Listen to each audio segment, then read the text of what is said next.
Devenir coach, c'est bien plus que vous imaginez. C'est acquérir des compétences. Et nous, à IR, l'école à notre regard, on a listé 42 compétences pour devenir coach intégratif, c'est-à-dire avoir une vision globale, holistique, approcher l'humain dans son entièreté. Je vais vous proposer d'explorer ces compétences clés pour devenir coach intégratif. La première bulle que nous allons explorer, c'est la qualité d'alliance. La qualité d'alliance, c'est savoir créer de la confiance, permettre que le client puisse déposer ses difficultés, ses problèmes en se sentant soutenu, qu'il puisse s'exprimer librement. Ça a l'air facile dit comme ça, mais la plupart des gens, quand ils ont une vraie difficulté, n'osent pas forcément le dire. Donc savoir créer un espace de silence aussi pour que la personne puisse aller à son rythme et puisse réfléchir aussi parce que le but du coaching, c'est de transformer. Donc ça veut dire une qualité de synchronisation avec son client. Ça veut dire aussi veiller à une réelle qualité d'alliance, d'écoute et d'ajustement à l'autre, pas de vouloir poursuivre le rythme que le coach a envie. La deuxième bulle de compétence pour nous, pour devenir coach intégratif, c'est l'approche C5. C'est écouter le corps, le cœur, le cerveau, la conscience et la créativité. Ça veut dire quoi? Ça veut dire que le coach va apprendre à écouter les changements, notamment le ton de la voix, le langage corporel, et vraiment explorer ces signaux non verbaux, les non-dits du client, parce que c'est dans l'implicite que tout se joue. Ça veut dire accueillir les émotions du client et aussi les utiliser au service du coaching, de l'objectif. Si le client a peur de créer sa société, par exemple, ça va être le travail sur les émotions qui va être clé pour débloquer et aller vers l'objectif. Donc du coup, comment je mets l'émotion autant que les mots et les attitudes corporelles, comment je travaille sur cette harmonie entre corps, cœur, cerveau. Si j'ai juste des pensées qui disent je veux faire ça, mais que mes émotions vont à contrario, je vais certainement pas avancer. Le coach intégratif a pour objectif d'identifier les désalignements entre les pensées, les actions et les émotions, de manière à permettre à son client de retrouver de l'équilibre et d'avancer. Et puis, un coach intégratif va aussi travailler sur son propre ressenti, l'écoute de ses émotions, de son corps, de ses intuitions, et si pertinent, les partager avec son client.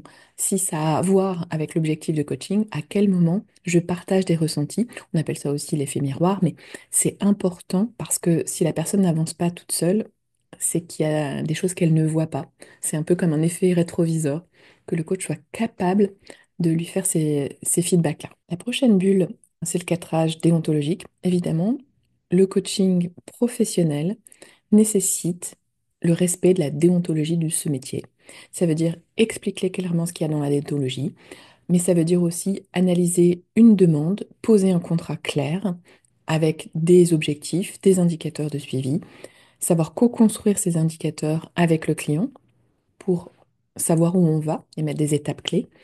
Ça veut dire aussi que le coach soit capable de clarifier son métier et le rôle de chacun. Être coach professionnel, c'est favoriser l'autonomie de son client. Donc, comment, dans ma posture, j'encourage la personne que j'accompagne à déployer ses ailes et à se débrouiller toute seule.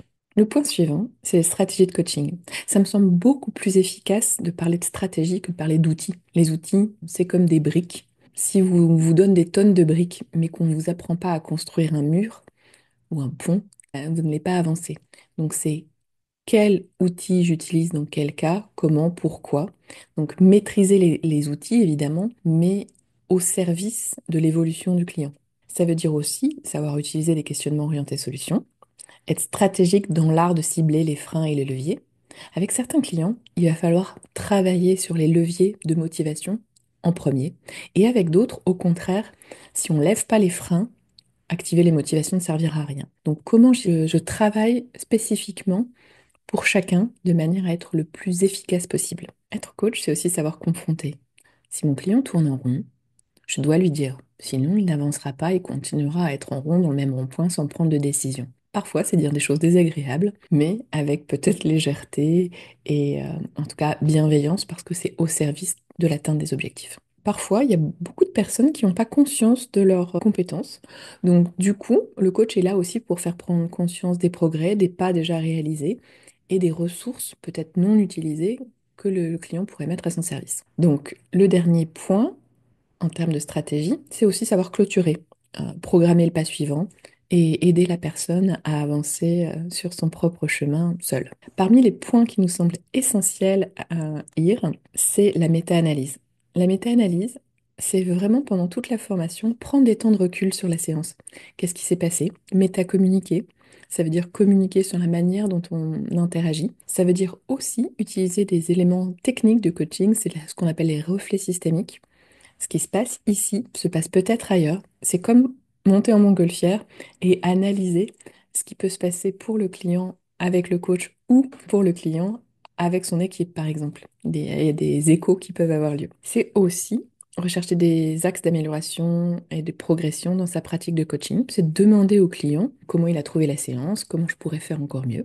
Dans la méta-analyse, il y a aussi, en tant que coach, s'interroger sur sa pratique. Prendre du recul. Est-ce que j'ai besoin de supervision, comme le contrôle technique du coach, ou est-ce que je suis OK avec la séance que j'ai faite? Un point qui me tient beaucoup à cœur en termes de compétences, c'est d'accompagner les coachs à développer leur capacité de créativité, d'intuition et d'improvisation. Le coaching, ça doit être sur mesure. Si on veut que le client utilise ses ressources, il faut aussi que le coach soit capable d'être libre, de faire preuve de créativité, d'utiliser sa curiosité pour accompagner le client avec un œil neuf. C'est aussi poser des questions qui facilitent l'exploration au-delà de la pensée habituelle, des questions hors cadre. Donc ça sous-entend se sentir libre d'écouter ses intuitions. Et bien évidemment, c'est proposer des explorations adaptées au style du client. Il ne s'agit pas de faire de la créativité pour la créativité. C'est une créativité ciblée, ajustée. Et puis, finalement, pour moi, être coach, c'est être à l'aise avec l'incertitude. Donc, pendant toute la formation, nous allons vous proposer des ateliers qui vont vous confronter à votre rapport à l'incertitude, à avancer dans le brouillard avec quelqu'un. Et comment je fais? Parce que si je suis pas à l'aise avec l'incertitude, je vais avoir des difficultés à être un coach professionnel serein, quel que soit le problème que m'amène mon client. Le dernier point qui nous semble important, c'est de certifier les compétences de coach. Chez IR, vous êtes proactif dans la construction de la certification. On travaille beaucoup avec la pédagogie inversée, des méta-analyses aussi pendant la certification. L'idée, c'est que vous vous sentiez légitime. Vous n'avez pas un bout de papier. Vous avez des compétences qui ont été validées par un jury avec un coaching professionnel devant une personne que vous ne connaissez pas. Et nous aussi, on vous demande des feedbacks pour nous améliorer en permanence. IR est une école qui souhaite évoluer pour vous proposer la meilleure formation de coaching possible. Si vous avez envie d'en savoir plus, vous pouvez nous rejoindre pour une journée découverte ou me contacter directement pour un échange avec grand plaisir. À bientôt!